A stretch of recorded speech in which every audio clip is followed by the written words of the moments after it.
Into the cold we shall go.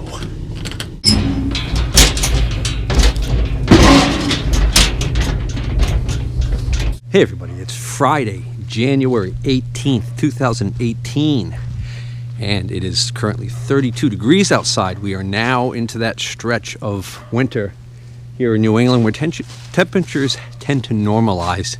In other words, we tend to just get into these cold snaps that stick around. But we still do have freak warm-ups every once in a while. So anyways, today's video is a brief recap of sorts, a story if you will. And some of you know a lot of this story, and some of you are new to my channel.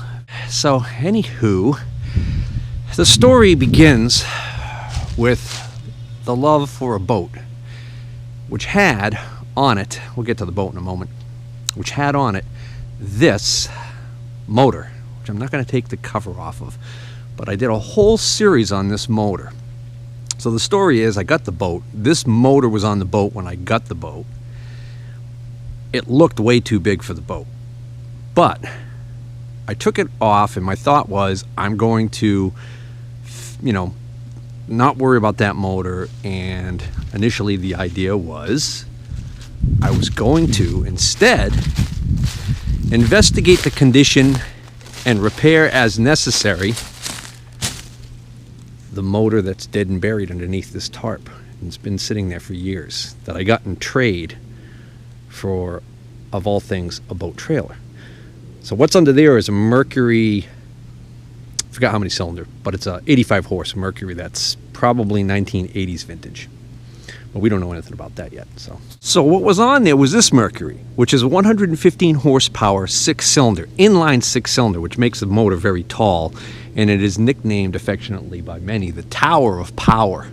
And it turns out there is actually a bit of a following and a bit of lore, as you will, to this motor. There are still many people who race these motors. This particular one's a 1972. And when I opened it up, I found mice had gotten in there and just done a number on the wiring. Long story short, I decided to investigate this motor, and I did a whole video series on where I went through this motor and replaced all of the wiring, rewired it. Every step of the way I kept thinking I was going to run into some major problem that was going to stop me from being able to do anything with this motor, and every step of the way it proved me wrong. And I've never opened up this motor as far as the crankcase or the pistons or anything. And we got this motor running real well.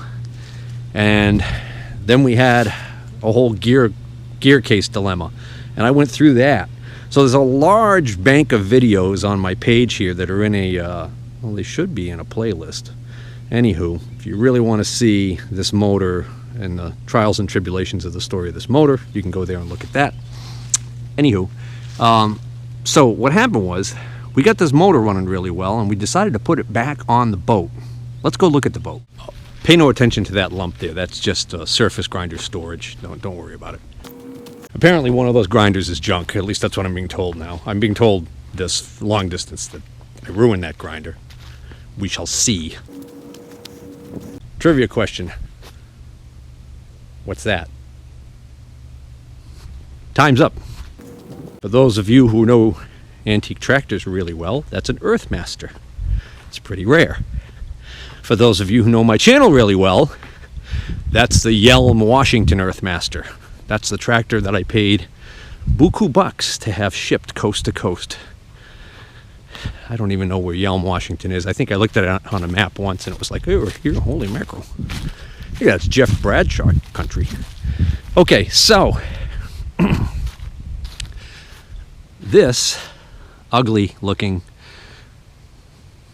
beast is the boat that I fell in love with. I fell in love with the look of this boat. I just love that split windshield deal there with the little louvered areas that pop up there to let fresh air through while you're cruising along at slower speeds.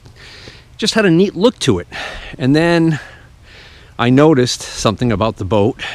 I noticed that decal was still present, proving that this boat is an Old Town of Maine fiberglass boat. Old Town of Maine is a company that is famous for their canoes. And there was a point in their history where they got into building fiberglass boats for a short time.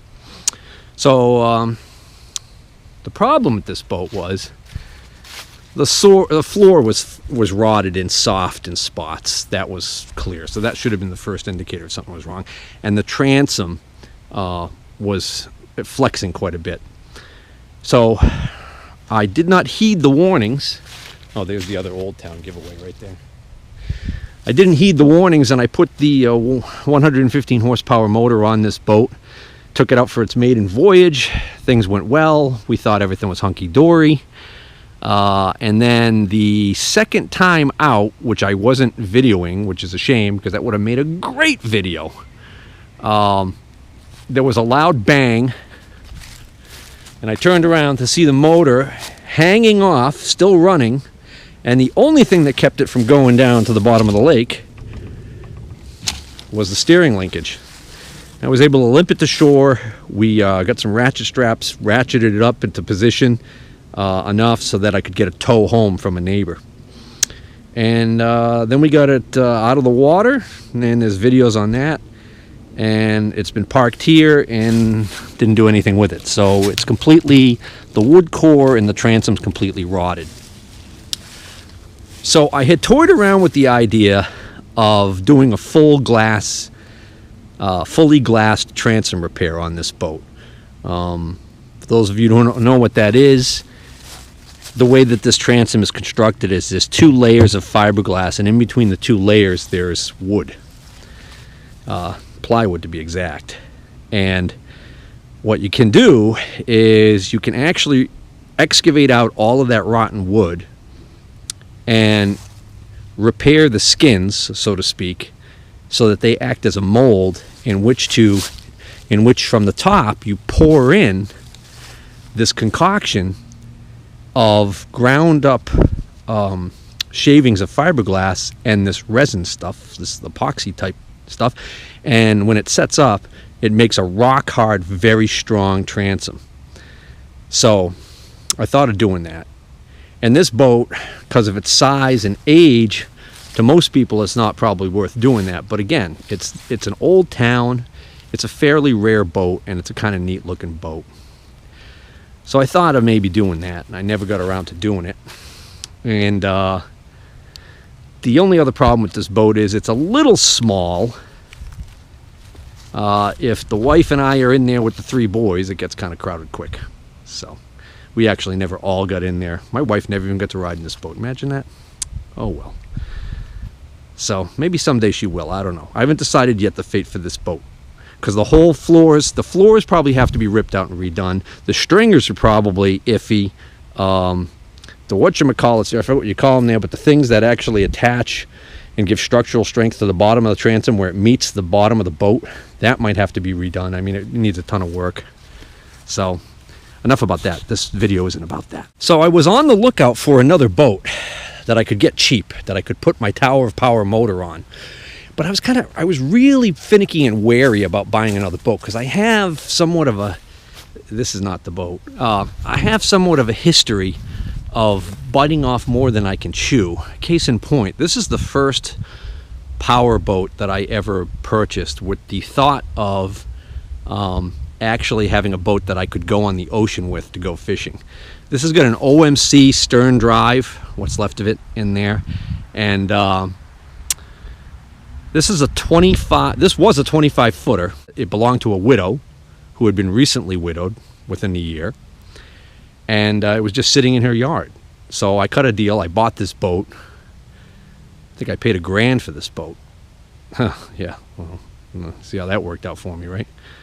And what she had no way of knowing was that, unlike the previous years when her husband had always taken very good care of the boat hadn't been winterized. So what ended up happening was the block cracked on this boat. So when I brought this boat home and I first started fixing it up to get it running, and I hooked a hose up to it, water started running all out the side of the block, and then I saw this huge crack. Yeah, you can barely see the repair, but I think it was right along here. There was a big crack, and I ended up actually paying a company to have the block stitched, as they call it, which is the process of drilling a bunch of holes and then welding in stainless steel in each hole.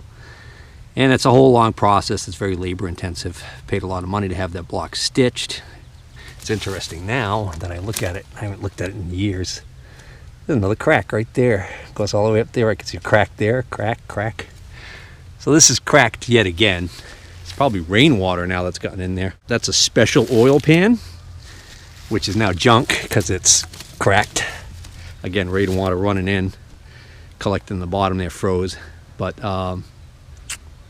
yeah, so this is one of my biggest failures as far as purchases that I thought I had all grand expectations for, and then, you know, this is what ends up happening. The reason why it's all cut down like this, by the way, is because it's very hard to get rid of a boat like this, but I have a dumpster. So at one point we cut this up with a sawzall and saws and other implements of destruction and cut it into a lot of pieces and just threw it piece by piece into the dumpster. And I got about this far and then kind of quit. The trailer is a homemade trailer, I believe. Yeah, it's a homemade trailer, but it's a tandem axle trailer. So the trailer I still have hopes for maybe doing something with. I could convert this to a really good wood carrying trailer to pull with a tractor or something like that. I wouldn't probably bother getting it back to the shape to be on the road because I really don't need it. All right, so that's just an example of what not to do when it comes to buying boats. So that kind of made me really gun shy when it came to boats and acquiring boats. But then every once in a while something would pop up like this. Again, those of you who follow my channel would recognize this boat as the Ugly Boat series. Okay, this had a Johnson, I think it had a Johnson motor on it, which I actually did get that motor. I did get the ignition on that motor running. It had good compression, and then I kind of quit on that project, and it's just kind of sitting. It's been sitting in the outside storage tent area there, and it probably would take a ton of work to get that cleaned up and going again, and it's just not worth it to me. So this boat was a freebie. It was a Craigslist freebie. It was basically come and get it. So I went and got it. Now, it's got a factory-made Gator trailer under it that could be fixed up for somebody. So I figured, well, worst case scenario, I get a trailer out of it, but then I got to dispose of this boat, right? I broke the steering wheel. This windshield was missing when I got the boat, and it was nowhere to be found on the property. So unfortunately, I knew right off the bat I was going to have to try and find a windshield. Now this boat had an interesting pedigree because this boat is a Glastron, and I forgot what series this is, but this has an interesting hull shape in the front. I believe they call that the double V design. I don't remember exactly, but you get the two humps underneath there. Get you a better look at it. So this boat, I think, is like called a GT 140 or something like that. And the reason why this boat has an interesting pedigree to it is that the larger version of this boat, I believe, was a GT 160. Its bigger brother's claim to fame is that it holds some sort of a record. I believe it was a James Bond film. I think it might be To Live and Let Die. Yeah, you can just kind of barely make it out, but it says it's a model GT, I think it's a 140. In the James Bond film, there's a famous scene where they do a boat jump. They jump the boat over, I think, a causeway, and I think, if memory serves me, there were even some like police cars parked on the causeway, and this boat does a jump over everything. And I want to say, I think at the time that was some kind of a record. But anyways, that was a Glastron boat similar to this.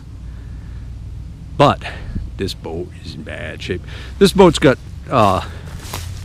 rotted floors, rotted the transom's rotted. So this boat is going to have to go by the wayside. That's going to be a project just to break that up and get rid of it. So that boat series, I'll be able to wrap that up in the video where I just crush this thing and break it up and throw it away. So that was another failed experiment. So I became very wary of used boats. A lot of used boats pop up, and the problem with them is many times they're left wide open, uncovered, unwinterized, which leads to rotting floors, rotting transoms, and a lot of these boats, they change hands and the paperwork doesn't go with them. And in the state of Massachusetts, where I am, okay, we've got a problem. Well, we don't have a problem. They're very strict about boat title, okay? So if you buy a boat from somebody in the state of Massachusetts, if they do not have the title, you can't just take a bill of sale from them and bring a bill of sale over to the registry and say, hey, I'd like to apply for a title for this boat in my name. What you need is the original owner of the boat, or the last person who had the boat titled in their name. You need them to have that title and assign it over to you. And if they do not have the title, they need to apply for a replacement title and then sign that replacement title over to you. Then you can take that to the registry if you want. You can get a title in your name. So if you find a boat for sale, lots of times even free boats in Massachusetts, they'll come up and they'll say, hey, free boat. Well, a lot of times you'll see people comment. First thing they'll ask, do you have paperwork? And sometimes they'll say, yeah, we got paperwork. And then you go look at the boat, and the paperwork they have is a bill of sale from the last guy they bought it from, and the thing's changed hands 5 times. So it can be a problem. And case in point, what we're about to get to here. This boat comes up on Marketplace, and I had preferred to I was hoping I could find a bow rider, okay? And that would have more room in it for more of us. And I wanted something that was large enough that I could put a big, motor like the 115 on, and we'd have some horsepower. The problem is a lot of this configuration of boat, bow riders like this, and this size, matter of fact, I'd say probably the majority of them, are inboards. So the ones that kept coming up for sale that my wife would share with me on Marketplace to tell me about would be inboards. So we'd have a big bump there with what's left of an engine that's probably needing work, and a stern drive coming out the back. So this one caught my eye because it's an outboard. And it further caught my eye because it's missing the outboard. So I knew I wouldn't have to pay for a boat with a motor. I'd be paying for just the boat. And not a beautiful, shiny, wonderful looking boat, but a boat that's a little, rough around the edges. Guy said he had paperwork. So I go out and I look at the boat. First thing I did was I got in there and I walked all around on the inside, putting some weight in there, and realized, hey, you know what? The floors in this boat are pretty good. The second thing I did was I came over here to the transom area, and I started looking at the transom really close. And I said, this is nice. This metal isn't all dinged up. It doesn't look like it's got all these openings in it where water's been pouring in for years. And more importantly,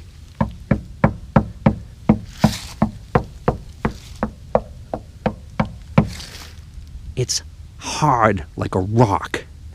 I don't know whether or not this transom's been repaired and fully glassed, or whether or not it's just in incredibly good shape. But there's no flex to this transom. So I feel confident that this transom is sound. I may be wrong, but I think it is. This boat started its life. It's got a sticker on it, Lake Sunapee, Newbury, New Hampshire. So it's sold by a company up in New Hampshire. It's on a commercially made trailer, Shorelander trailer. Oh, the boat itself is called the Concorde. Okay, it's just kind of see it there. This is kind of neat. It's got these plastic pieces here which aren't broken. It's a bow rider, but at some point somebody made this platform that drops in, and it has holes in it because they wanted this to be able to be a fishing boat. There was a pedestal there. A pedestal seat was mounted right there. And these are rod holders they built in. So they kind of wanted this to double as a fishing boat. So I get out there and the guy shows me the paperwork he's got. He's got a bill of sale. No title. Great. Turns out he got the boat in trade for something from some other guy. Okay? That guy was running the boat on one of the local lakes unregistered. He was just basically taking his chances. And as a matter of fact, the story goes, these guys knew each other well enough, and they knew that there was a guy in town, some sort of a law enforcement authority who kept telling this guy, hey, you really need to get this thing registered. You're going to get pinched. He was letting it slide. So I go out. I forgot what he originally advertised this boat for. I guess originally the motor was on here and he advertised this boat with the motor. Somebody finally came out, convinced him to sell them the motor and leave the boat. Then the boat sat there, and then he was living in his mother's house, and I think his mother was putting pressure on him to get the damn thing out of there. So I go look at the boat. I look at the boat and I'm like, it's exactly what I'm looking for. The problem is this paperwork issue is going to be a bear. So I end up tracking down from the paperwork that he gave me, because he had an old registration. I see the name on it. I tracked down the original Massachusetts owner of the boat. He bought it from a guy, I guess it came from New Hampshire. So he was the second owner, I guess. At least the point is, the boat was titled in his name, and it was still titled in his name, because I checked with the registry. So it changed hands twice since he had owned it, and still was titled in his name. He technically could have shown up at the guy's house with the title and said, that's my boat. And it would have been an interesting, legal question there. So here's what I ended up doing. I ended up convincing the guy for $100, and I'll deal with the titled owner. The guy actually said to me, hey, can I get another extra $20 for me and my brother to get some lunch? So that's I swear to God, true story. That's what he said to me. So I bought this for $120, and I had my neighbor go back up with me with his truck to tow it home. We hung a red rag off the back because we couldn't get the trailer lights to work. And he gave me a bill of sale for the trailer, which in Massachusetts, there's a funny thing. I was able to register this trailer and get a plate for it because we said this was a homemade trailer, because we cannot find a VIN number on the trailer anywhere. And the reason why we can't find a VIN number is because, that decal right there. Matter of fact, you can still see the word VIN. So the decal's still intact, but it's sun faded and water faded or whatever, to the point where you can't make out the VIN number anymore. Well, if you call the manufacturer of this trailer, you can actually send to them and get a replacement decal, a new decal with the correct VIN number already stamped on it, and reapply it. But in order to do that, you have to be the titled owner of the trailer or something like that. So you got to go to the dealer that it was sold out of, and you got to be that guy. So there's a whole process you got to go through, and I can't do it anyways because I'm not the original owner. I didn't buy the boat out of the dealership. I would have to get the guy who bought the boat up in New Hampshire to do it. So we just got it registered as a homemade trailer. And it's funny because you take one look at this and there's nothing homemade about it. But there's a bazillion trailers running around the state of Massachusetts that are registered as homemade when they're not homemade. For that reason, because the motor vehicles, the RMV, only requires a bill of sale on a trailer. But the Division of Environmental Recreation in Massachusetts that actually has they have to do it registering watercraft. They're a different deal. They want that title. So I reached out to the owner of this, and I actually started reaching out to him before I sealed the deal on this. And he agreed that we mutually agreed that for his trouble of applying for a replacement title, I would give him $50 and pay the lost title application fee, which in the state of Massachusetts is under $20 on a watercraft. So I actually acquired this boat back in November. And the reason why I didn't do a video on it was because I didn't even want to breach the subject of me working on this boat and doing anything with this boat until I knew for sure that I was going to be able to have clear title to the boat. Uno momento. So basically, you guys hadn't seen this boat up until now, mid-January, because of the title issue. Well, I had been in constant communication or occasional communication with the person, and the person who I was dealing with, he lives about 45 minutes away from here, and the other problem was he was out of the state on business. So we talked about that we'd have to wait until after the first of the year to do something. Well, it was funny because I had kind of forgotten about it with New Year's and all the holidays and everything. And then about a week into the new year, I got an email from him saying, hey, I'm back now, and the title came in. The replacement title came in for the boat you want to meet. So I actually went out just last week, took a drive out, and met with him at a pizza place, and I showed him some photos of what the boat looks like now, and we ended up concluding our business. So I'm happy to say that for, I don't know, what am I into this thing for so far? Like about $200. I've got this boat with a title that's been signed over to me. So I can retitle this boat in my name if I want. And I probably will do that at some point once I'm satisfied that I'm actually going to go somewhere with this boat as far as this project is concerned. So we've got a major storm coming in, and it's going to hit us. So what I want to do is I want to get this boat covered up. So what I did yesterday was I ran to Home Depot and I bought this pile of lumber here. We're going to make a frame. And then I went to Harbor Freight and I got a Harbor Freight tarp. For about $75, I should be able to make a decent shelter for this thing for the winter. So that's going to be probably, I'm going to conclude this video as just a talk about what's to come here.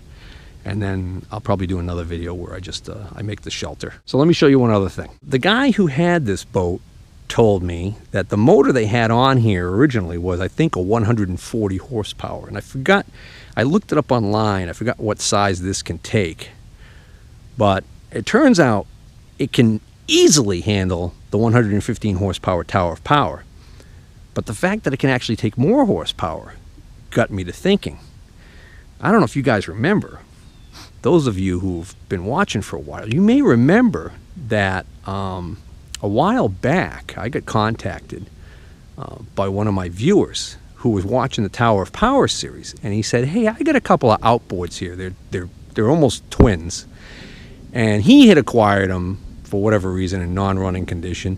And he said it was just too big of a project for him to mess with. He didn't want to get involved. He said, "You know what, if you're willing to come up here to New Hampshire, if you're willing to drive up here to Nashua and take them, you can have them for free." I ended up going up to New Hampshire and had a video where I went up there and I met him. And I picked up not one, but two Suzuki 150 Super 6s. Now, it's funny. These are 6-cylinder V6 configuration, but they look massive compared to the Tower of Power. But they're shorter overall, I think, than the Tower of Power. So, this is not how to treat your outboards. It's not how they started out. What happened was, we had these wooden stands constructed, and they fell over. Ground settled unevenly or whatever, and it caused them to fall over and fall off. And then I came over here and I stole one of these, and that's what the Tower of Power is actually sitting on now. So this is a whole nother can of worms here. But I'm flirting with the idea of trying to get one of these running and putting one of these on that boat. That would be a beast. But anyways, all right, so hope you enjoyed this little video, this little sneak peek, and look forward to hearing comments. And as always, well, not as always, because I always forget to say it, but please like and subscribe. Take care.